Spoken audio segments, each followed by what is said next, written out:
Empezaremos hablando entonces de la próstata y su función. La próstata no es más que una glándula que está ubicada justo debajo de la vejiga y delante del recto. Esta se va a encontrar rodeada de la uretra, o la uretra en este caso la puede atravesar. Es por esto que cualquier alteración que ocurra en esta glándula va a originar síntomas urinarios. Entre sus funciones tenemos que va a producir y va a segregar entre el 30 y el 35% del líquido seminal, este siendo alcalino, y el fluido prostático ayuda al esperma a sobrevivir al ambiente ácido de la vagina en su función como segregadora que la convierte en una glándula. También encontramos que la próstata va a mezclar los fluidos que produce con aquellos de las vesículas seminales para transportar el esperma producido en los testículos. También va a remover toxinas para protección del esperma y mejorar las oportunidades del embarazo. La próstata también tiene algo muy importante, es que esta posee nervios que la van a volver responsable de las erecciones. Si estos nervios se van a dañar, entonces va a padecer la persona de una disfunción eréctil. Y bueno, la próstata también es una válvula que va a controlar el flujo de orina y va a evitar que la orina dañe la eyaculación o que sea expulsada de la vejiga. Un poco más en tema, vamos a hablar acerca de la hiperplasia benigna de próstata, que no es más que el crecimiento benigno de la glándula prostática en el varón. Esta va a provocar una obstrucción a nivel de la uretra. ¿Qué quiere decir esto? Que a nivel del conducto de la orina va a causar una dificultad creciente para vaciar la orina que se encuentra almacenada en la vejiga. Esta hiperplasia benigna de próstata es el tumor benigno más habitual en los varones, con una prevalencia histológica que va de un 8% con 40 años al 90% a partir de los 80, y causa la muerte de 30 de cada 100.000 varones en los países desarrollados, y es una de las enfermedades que origina un mayor gasto sanitario. Ahora bien, la causa de esta hipertrofia no está bien definida. ¿Por qué? Porque diversos estudios la relacionan con una proliferación de las células prostáticas que deriva en una disminución con la edad de la proporción testosterona-estrógeno. Entonces, ¿qué ocurre? Tenemos que se produce un aumento en la tasa de conversión de testosterona a la dehidrotestosterona por la 5-alfa-reductasa, y la acumulación de dehidrotestosterona va a producir la proliferación de las células y por último la hipertrofia de la glándula. Entonces, el aumento de la próstata esta puede ocupar total o parcialmente la luz de la uretra, y por lo tanto va a hacer que haya una obstrucción en el cuello vesical, con lo que se originan los síntomas obstructivos mecánicos. Por otro lado, el estímulo de neuroreceptores alfa de la concentración elevada en el tejido prostático va a producir un incremento de la presión en el interior de la uretra y va a originar también los síntomas que serían los síntomas funcionales. Según diferentes estudios, no hay una relación clara entre el tamaño de la próstata y la frecuencia o gravedad de los síntomas. Y también tenemos que los factores de riesgo más importantes para esta hiperplasia están relacionados con la edad, la presencia de testículos funcionantes. Otros factores de riesgo tenemos la raza, donde más frecuentes en negros africanos y menos en razas orientales. También tenemos en la historia clínica familiar y factores dietéticos. Por ejemplo, determinados vegetales tienen una función protectora frente a esta hiperplasia benigna prostática por su contenido en fitoestrógenos que tienen efectos antihidrogénicos en la próstata. En cuanto a la hiperplasia benigna prostática, vamos a encontrar, en cuanto a su clínica, la vamos a dividir en dos tipos: una obstructiva o de vaciado, o una que sería irritativa o de almacenamiento. Se le dice obstructiva o de vaciado porque al paciente le cuesta que salga la orina de la vejiga. ¿Por qué? Porque hay una obstrucción. ¿Cuál sería la clínica?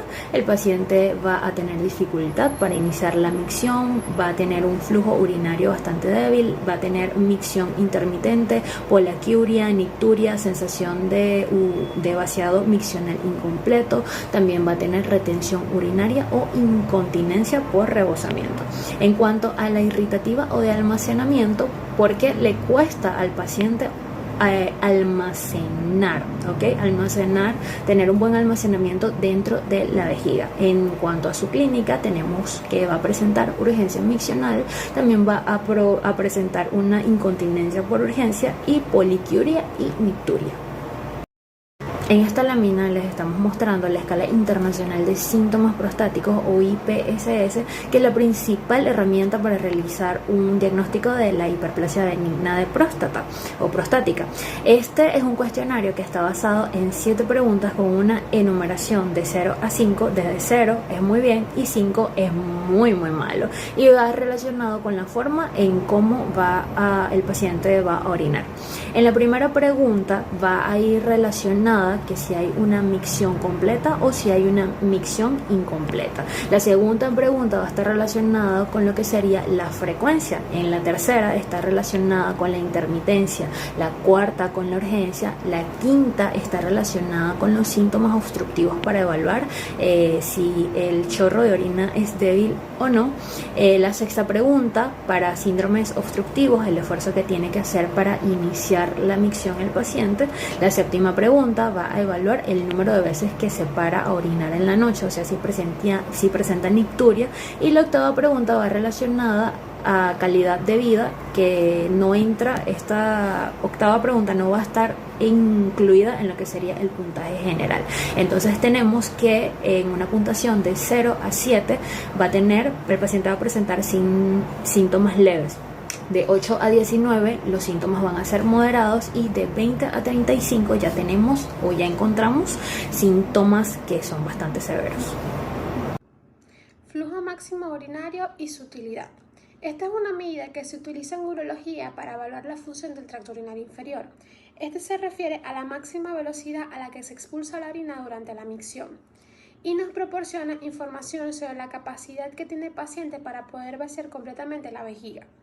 Un flujo máximo normal nos va a indicar que no hay una obstrucción significativa en el tracto urinario inferior. Sin embargo, un flujo reducido nos puede indicar una obstrucción de la salida de la vejiga por agrandamiento prostático benigno en los hombres, y en las mujeres cistoceles, contracción vesical deficiente debido al daño neurológico o una vejiga hipoactiva, estrechamiento uretral, cálculos en la uretra, compresión extrínseca de la uretra por tumores pélvicos. El flujo máximo urinario se utiliza más que todo para el diagnóstico de obstrucción urinaria en pacientes con síntomas del tracto urinario inferior. También ayuda al seguimiento de pacientes tratados por obstrucción prostática o sometidos a una cirugía prostática, ya que nos permite evaluar la mejoría de esa obstrucción.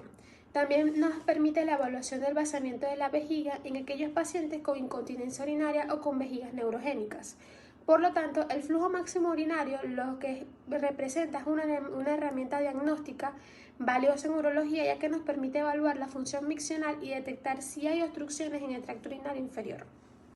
Para calcular el flujo máximo urinario se utilizan principalmente 2 métodos. Tenemos la fluometría, que en este se mide el volumen de orina emitido por unidad de tiempo. Generalmente se le pide al paciente que orine en un embudo conectado a una probeta graduada y un cronómetro. El flujo máximo va a corresponder al mayor volumen de orina emitido por un intervalo de 1 segundo durante la micción, y este se expresa en mililitros sobre segundo. Los valores normales en los hombres va de mayor a 15 mililitros sobre segundo y en mujeres mayor a 25 mililitros sobre segundo. Luego tenemos la curva de flujo. Esta se utiliza un equipo específico que grafica en una curva el flujo y el volumen de la micción a lo largo del tiempo. El pico de esta curva va a corresponder al flujo máximo alcanzado y permite evaluar el patrón de la micción completa. Este es más preciso que la fluometría. Y tenemos también que el flujo máximo disminuido puede indicar, como se había mencionado anteriormente, obstrucción al flujo de la orina, ya que permite evaluar enfermedades prostáticas, estrechez uretral, como había mencionado, y prolapso de los órganos pélvicos, entre otras patologías. La ecografía prostática, o también conocida como ecografía transrectal, es una prueba diagnóstica que se utiliza frecuentemente en urología para evaluar la glándula prostática. Esta se realiza introduciendo una pequeña sonda ecográfica en el recto junto a la próstata. Esta sonda va a emitir ondas de ultrasonido que rebotan en los tejidos adyacentes, crean eco y esto se transforma en imágenes que permite analizar la morfología y la estructura de la glándula. Los principales usos y objetivos del eco prostático son detectar el agrandamiento o crecimiento anormal de la próstata, como en el caso de la hiperplasia prostática benigna. También permite medir el tamaño prostático. Está también evaluar la presencia de nódulos, lesiones o áreas sospechosas que requieran de biopsia ante la sospecha de cáncer de próstata, y dirige la toma de muestras por la biopsia. También guiar procedimientos e intervenciones sobre la próstata como biopsias de función, instilaciones o colocaciones de espaciadores. También permite el seguimiento del crecimiento prostático en pacientes con agrandamiento ya conocido, y permite como tal detectar otras afecciones como ya sea prostatitis, abscesos, quistes prostáticos. Por lo tanto, el eco prostático es una herramienta accesible, indolora y eficiente para evaluar de forma precisa la anatomía y las patologías de la glándula prostática, con importantes aplicaciones diagnósticas y terapéuticas. La uretrocistoscopia es una prueba diagnóstica que consiste en la introducción de un tubo delgado e iluminado que se denomina cistoscopio o uretrocistoscopio.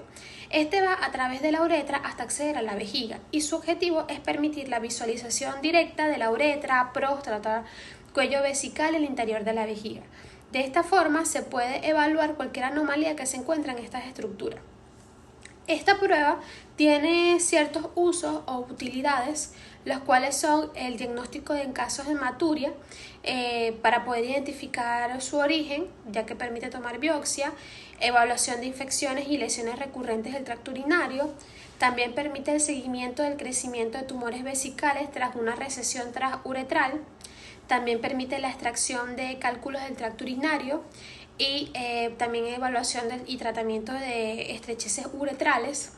Y también permite el control evolutivo tras cirugías urológicas como prótesis uretrales o esfínteres urinarios artificiales. Por lo tanto, es una técnica rápida, sencilla y bien tolerada con anestesia local que permite realizarse de manera ambulatoria y proporciona imágenes detalladas en tiempo real del tracto urinario, y es de gran utilidad en el diagnóstico de numerosas patologías urológicas. El tacto rectal es una exploración física simple pero muy útil en el diagnóstico de la hiperplasia prostática benigna. Este se realiza colocando al paciente en posición de cúbito lateral izquierdo con la rodilla flexionada, ya que permite el acceso al recto. Se coloca un guante, se lubrica el dedo con gel anestésico preferiblemente, y se introduce cuidadosamente el dedo índice en el recto del paciente y se palpa la superficie de la próstata, que ésta se encuentra enfrente entre la pared anterior del recto y la base de la vejiga, donde se debe valorar tamaño, consistencia, forma, contorno e irregularidades de la glándula prostática. En la hiperplasia prostática benigna al tacto, esta se detecta una próstata agrandada, de consistencia elástica, blanda y simétrica, y suele tener forma de rosca y toro, y se siente nodular en la superficie. Esta sencilla maniobra permite detectar el agrandamiento prostático y diferenciarlo de otras lesiones. Es fundamental como el primer paso diagnóstico de la patología prostática, complementándolos con otras pruebas como por ejemplo el eco transrectal. Esta prueba, aunque es subjetiva, sigue siendo la principal forma de evaluar de forma rápida la textura prostática. El antígeno prostático específico, o APS, es una serina proteasa relacionada con la calicreína que ocasiona la licuefacción del coágulo seminal. Se va a producir en células epiteliales malignas y no malignas. Va a ser específico de próstata, sobre todo de crecimiento, y se va a ver elevado en patologías como cáncer, prostatitis y la hiperplasia benigna prostática. Este va a circular en sangre. La mayor parte se va a encontrar unida a proteínas alfa 1, pero vamos a tener una mínima parte de forma libre. Esta parte que está libre va a ser el antígeno prostático específico libre, pero el antígeno prostático específico total va a ser la unión de esta forma libre más la que está unida a proteínas alfa 1. Este antígeno va a carecer de sensibilidad como marcador de carcinoma prostático, pero va a ser de gran utilidad a la hora de predecir la evolución de la hiperplasia benigna prostática. También para evaluar el riesgo de cirugía relacionado con ese. En caso de la hiperplasia benigna prostática, el antígeno prostático específico total va a estar elevado y el antígeno prostático específico libre va a estar normal. Con respecto al tratamiento, debe ser individualizado, siempre teniendo en cuenta la historia natural de la enfermedad. Por lo que se sabe, en 5 años, el 40% con prostatismo moderado mejora espontáneamente. El objetivo de este tratamiento es mejorar los síntomas y la calidad de vida. También disminuir la evolución clínica de la enfermedad, los riesgos de complicaciones y el riesgo de cirugía. Vamos a tener un manejo expectante que se va a ofrecer a pacientes con síntomas leves. Consiste en educación, supervisión esporádica y consejos sobre su estilo de vida. Se puede aplicar en pacientes con síntomas moderados a leves que no tengan complicaciones. Vamos a tener control de la exposición del frío, evitar la ingesta de alcohol y café, el uso de fármacos como antihistamínicos, anticongestionantes, y también vamos a tener ejercicio del suelo pélvico, entre otros. Con respecto al manejo farmacológico, vamos a tener 3 clases de medicamentos. Uno de ellos son los bloqueadores alfa-adrenérgicos, que son fármacos de primera elección. Estos actúan sobre el componente dinámico de la obstrucción del flujo de la salida de orina. Entre ellos vamos a tener la ansusolina, toxazosina, tansulosina y terazosina. Esto se debe iniciar en dosis mínimas con una titulación vigilada. Se va a aplicar en pacientes con síntomas leves a moderados a severos. Sus principales efectos secundarios van a ser cardiovasculares. También se puede llegar a observar fatiga, cefalea, somnolencia y trastornos eyaculatorios. También vamos a tener inhibidores de la 5-alfa reductasa, que van a inhibir el paso de testosterona a su metabolito, el dihidrotestosterona, reduciendo el crecimiento prostático, lo que mejora el componente obstructivo estático al flujo de la salida vesical. Este es recomendado en pacientes con sintomatología moderada grave, sobre todo con próstatas de gran tamaño. Lo que vamos a utilizar es finasteride y dutasteride. En un año reducen el riesgo de síntomas en un 50% y la necesidad de cirugía también.